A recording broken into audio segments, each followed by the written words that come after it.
Arra Lynn Ross is a poet and essayist, occasional puppet worker. She's fascinated by the singularity of Earth and the fragility of human existence. Her book, Day of the Child, explores the oddness of motherhood and will be published in fall of 2021 with Milkweed Editions. Her book, Seedlip and Sweet Apple, also published by Milkweed Editions, takes on the voice of Mother Ann Lee of the Shakers.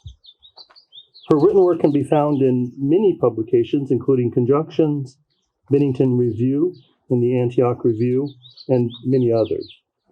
So if she's ready to read, I'd like for her to, for everyone to please welcome.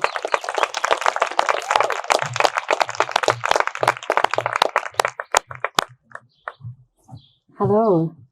It's kind of strange to be around a lot of people. Anybody experiencing that? I feel a little like people shy. How exciting about the NEA grant. That must just be so wonderful and invigorating, right? To see the arts being supported right now. So important. Great news. I'm going to try to lower this a little. I'm going to read the poem, just 3 poems for you. Well, sort of 3 poems. I tend to right now work on larger stuff, but this won't take long, don't worry. The first one I'm going to read from you is actually the one that's on the broadside. It's a beautiful broadside. If you get a chance to look at it, it's just really lovely red, kind of many forms, kind of shifting in a circle. Very beautiful work. So I'll read that to you, and then I'm going to read you a little bit from my book that's coming out in November. So that's what I'll share tonight.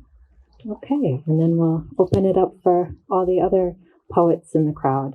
So this first one is called Learn to Sing by Singing, from my first book, Seedlip and Sweet Apple, which is, as mentioned in the voice of a real historical figure, this woman, Mother Ann Lee. And the Shakers were kind of a crazy sect, really fascinating. If you get a chance to look to them, they're pretty interesting. But they loved to sing and dance, but they didn't believe in sex, but they loved to sing and dance. And they'd have these all night, kind of late night singing and dancing parties that would kind of piss the local communities off. So it's kind of fun to imagine and think a little bit about that part of their ecstatic experience of the world. So hopefully now, as we move into feeling less scared, we can also move a little bit into ecstasy and joy. Maybe not ecstasy, maybe just joy. But okay, so this is called Learn to Sing by Singing. O loved, beloved, you are dew on the jewel weed, sheep among the lilies, the apple branch, the rapture of bats and stars and grass singing, warm as new wine. You are the loved, my beloved, light in the bone, tender green, the dinner bell ringing, aprons on the line, yellow muslin and green. You are the end of the world and the first unfurling. You are the love, lemon and rind, soft pine, cicada, swamp and vine, cattails at the edge of the road, blue-eyed dragonfly, moon, friend, lizard in the woodpile, sweet surprise. You are the sky between my arms. So thank you. That last line is actually stolen from Sappho. So, all right. So these other pieces I'm going to read from you come from a really a long poem called The Day of the Child, actually called just Day of the Child. I took out the duh. And they're about being a mother and sort of the strangeness of that, of making another being and trying to figure out how to do that right. So this first piece that I'm going to share with you is sort of a collection of stanzas that I just want to tell you a little bit about it so you don't feel lost. But it's asking questions about what is joy. And at the time, my son was in 3rd grade, and his teacher would have little notes that she would send home. Maybe some of you guys have had to do this, and you have to sign that you see the note and give it back, you know.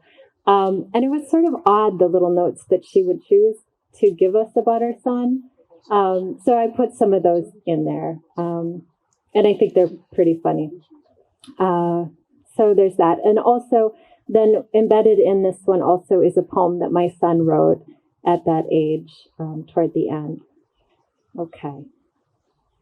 Of what is made merriment? Or innate first response, joy we learn to smother. This is one of the notes. Max could be a little less enthusiastic. So, another. Hopping to his cubby, not appropriate. Friday's small notes. We have to sign, we see it. Each day we teach, laugh less. Though children we must like to become for heaven's gate. Searching through work he's missed, snow then sickness, I find the sentences for Friday's tests. The vocabulary holds only these words, attempt and fail. Also, their variations in verb and noun. Language creates the pathways, the brain's pulsing town. In another language, to be a boy is a verb of bright and blinding quickness. A verb poem. In winter, he writes, this is his poem. Nope, I'll just leave it. Blossoms of glory bloom. Summer is here at last. I can run and play. I, Max, will play in the bright blue sky over the universe to the galaxy. Behind the road of milk, an unknown gravity, the Great Attractor pulls us, its mass more than the galaxy's parts or sums.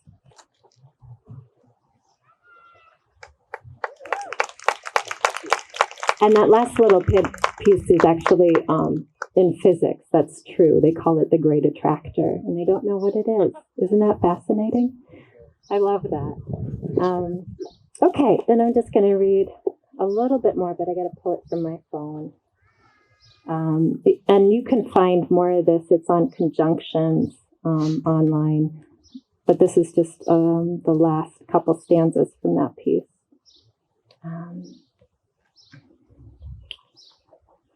Though from warm islands back, from rain and sand, where slathered you ran the rim, footprints filling with the sizzle of salt tide, where from high branches down you knocked green coconuts, so lifting your machete, honed clean on the concrete curb, you steady and aim, eyes locked, until the blade through flesh and wooded husk does land. In plastic cups, the milky liquid poured, your proud offering for all. We drink it down, bits of sand, husk, all. Quantum theory says time is always. Each moment has always been, will always be. Bright islands in the sea, great currents, you, me, always the green ball in the street's pink petals, you unmade, yet there adored. Thank you.